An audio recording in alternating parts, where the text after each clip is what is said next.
Iran युद्ध अखेर थांबलंय। अमेरिकेसोबत इराणनं मोठी डील केली आहे। यात हॉर्मुझची नाकेबंदी आता कधी उठणार, इराणला अमेरिका काय देणार, सविस्तर पाहूयात। नमस्कार, मी अक्षरा चोरमारे, आपण बघताय लोकमत।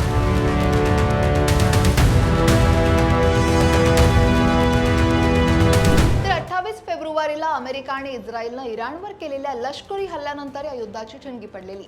गेल्या अनेक महिन्यांपासून या आखाती देशांमध्ये सुरू असलेल्या या प्रचंड तणावानंतर आता जागतिक अर्थव्यवस्थेला आणि शांततेला मोठा दिलासा देणारी ही बातमी समोर येते।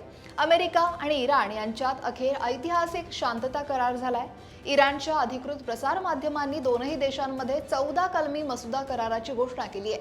या करारानुसार इराणवरची अमेरिकेची सागरी नाकेबंदी उठवली जाणार असून स्ट्रेट ऑफ हॉर्मुझ हा जगातील अत्यंत महत्त्वाचा सागरी व्यापारी मार्ग पुन्हा खुला होणार आहे। या ऐतिहासिक करारावर शुक्रवारी म्हणजेच 19 जूनला अधिकृत सह्या स्वाक्षरी होणार आहे। इराणच्या मेहर या वृत्तसंस्थेनं जारी केलेल्या 14 कलमी मसुद्यातील या प्रमुख अटी कुठल्या आहेत त्यावर एक नजर टाकूया। तर सगळ्यात आधी सगळ्या आघाड्यांवरील लष्करी कारवाया तात्काळ आणि कायमस्वरूपी थांबवणं, यात लेबनॉनमधील संघर्षाचा सुद्धा समावेश आहे। यानंतर हॉर्मुझची सामुद्रधुनी 30 दिवसांच्या आत खुली करणं, मात्र त्याचं व्यवस्थापन इराणच्या नेतृत्वाखाली असेल असं सुचवण्यात आलंय।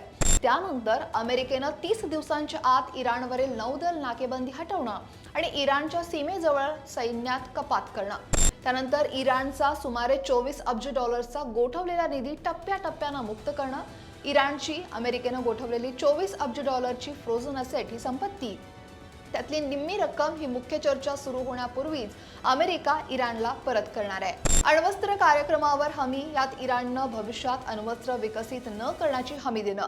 मिसाईल आणि प्रॉक्सी अजेंड्यातून बाद, म्हणजेच इराणचा वादग्रस्त बॅलिस्टिक मिसाईल कार्यक्रम आणि प्रादेशिक प्रॉक्सी म्हणजेच लष्करी गट यांना दिलेला पाठिंबा हे विषय अमेरिकेनं मुख्य चर्चेच्या अजेंड्यातून पूर्णपणे बाद केले आहेत। त्यानंतर तेल आणि पेट्रोकेमिकल्सवर सवलत, इराणच्या कच्च्या तेलाच्या आणि पेट्रोकेमिकल्सच्या निर्यातीवर लादलेले कठोर निर्बंध हे तात्काळ स्थगित केले जातील। अणु कार्यक्रम आणि सगळे आर्थिक निर्बंध हटवण्याबाबत अंतिम करार करण्यासाठी दोनही देशांनी 60 दिवसांच्या वाटाघाटींची तयारी करणं। त्यानंतर अमेरिका आणि त्यांच्या मित्रराष्ट्रांनी इराणच्या पुनर्बांधणीसाठी 300 अब्ज डॉलर्सची योजना तयार करणं। त्यानंतर इराणच्या तेलावरील निर्बंध हे तात्पुरते स्थगित करणं किंवा हटवणं। अमेरिकेनं इराणच्या अंतर्गत बाबींमध्ये हस्तक्षेप न करणं आणि देशाच्या सार्वभौमत्वाचा सन्मान करणं। आणि शेवटचं म्हणजे कराराच्या अंमलबजावणीवर लक्ष ठेवण्यासाठी एक विशेष यंत्रणा मेकॅनिझम हे स्थापन करणं। खरं तर या ऐतिहासिक कराराला अंतिम रूप देण्यात पाकिस्ताननं अत्यंत महत्त्वाची आणि मध्यस्थीची भूमिका बजावली आहे। यात आधी इस्लामाबाद इथं दोनही देशांच्या राजनैतिक अधिकाऱ्यांमध्ये गेल्या अनेक महिन्यांपासून अत्यंत गुप्त आणि गहन चर्चा सुद्धा सुरू होती। तुर्कीचे अध्यक्ष रेचेप तय्यप एर्दोगन यांनी या कराराचं स्वागत करत पाकिस्तानचा विशेष आभार मानले।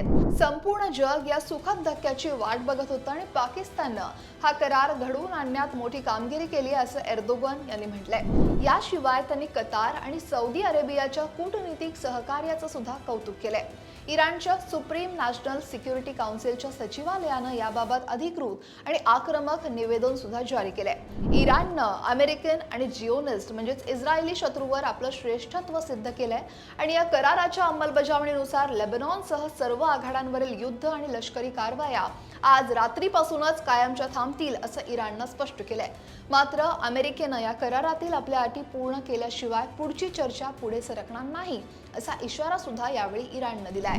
दुसरीकडे ब्रिटन, फ्रान्स, जर्मनी आणि इटली या E4 देशांनी देखील इराणवरचे आपले अणु कार्यक्रमाशी संबंधित निर्बंध हटवण्याची तयारी दर्शवली आहे, जे जागतिक व्यापारी बाजारपेठेसाठी आणि विशेषतः कच्च्या तेलाच्या किमती नियंत्रणात राहण्यासाठी अत्यंत सकारात्मक पाऊल मानलं जात आहे। पण हा करार अद्याप मसुदा म्हणजे ड्राफ्ट स्वरूपात आणि दोनही देशांच्या उच्च नेतृत्वाकडून यावर अंतिम शिक्कामोर्तब होणं बाकी आहे। या करारातील अनेक अटी अजूनही वाटाघाटींच्या टप्प्यावर आहेत आणि त्यामुळेच यात बदल होण्याची शक्यता नाकारता येत नाही। पण हे युद्ध जवळपास 4 आठवड्यांपर्यंत चालेल असं सुरुवातीला ट्रम्प म्हणाले। ते जवळपास 4 महिन्यांपर्यंत चाललेलं युद्ध हे अखेर थांबलंय। या चर्चा वाटाघाटी सुरळीत पार पडाव्यात इतकंच। या सगळ्याविषयी तुम्हाला काय वाटतंय कमेंट नक्की करा आणि लोकमत सबस्क्राइब करायला विसरू नका।